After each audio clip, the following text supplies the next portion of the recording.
To learn more about Edna Lewis's time in New York, I needed to leave the city and come here, to this charming cottage on Martha's Vineyard, a haven for vacationing African-American families since the mid-century, which is where culinary historian and author Dr. Jessica B. Harris spends her summers. Dr. Harris wrote High on the Hog, a culinary journey from Africa to America, a pioneering book about the foodways of the African diaspora.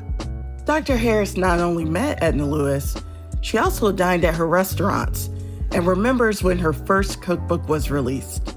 I think a good place to start might be the 1970s, New York. What was that like?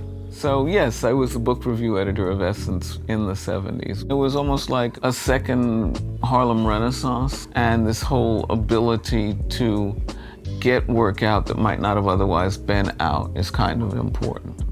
And what was the climate like for Black cookbooks at the time? I think now we can go into any bookstore anywhere and find a plethora of them. What was it like then? So many interesting things were coming out. Spoon bread and strawberry wine. Yes. Bartimae's Vibration Cooking. And of course, Edna Lewis's first book. She defined something that was very particular. That there was that whole country Virginia. It was a ham. It wasn't a ham hock. That's true. You know, Yeah. It was the ability to eat, if I may, higher on the hog. So, there you go. And I think it's interesting that you bring up Virginia food. People say, oh, well, she really defined kind of Southern food.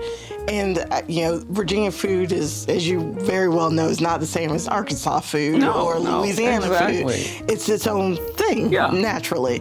That whole notion of Virginia food, and then particularly the Freetown aspect of it, when you've got this fascinating community, and then how the cycles of the seasons rhythm their food and their lives. And she comes to New York, she's changing the way she's cooking. As her culinary world gets larger, that then leads into this person that we, know as Edna Lewis, icon. As Dr. Harris poured me a glass of wine, I reflected on Edna Lewis's long path to recognition. And Dr. Harris told me that in 1999, after 50 years of working in kitchens, Ms. Lewis was awarded the title of Grande Dame by a respected philanthropic organization. As we headed to the porch, Dr. Harris told me the story of escorting Ms. Lewis to the podium. In her lifetime, there was certainly a moment at which she became quite celebrated and fairly well known, and certainly one of the very few early 20th century sort of Black celebrity, if you will, chefs. Certainly the award from Les Dames d'Escoffier when they made her a Grande Dame.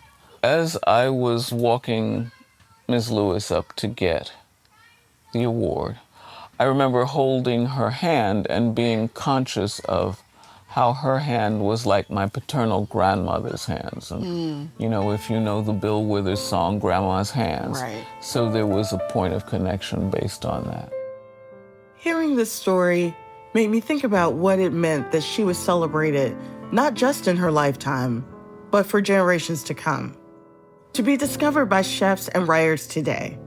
And maybe that's the lesson, that her work and her legacy lives on.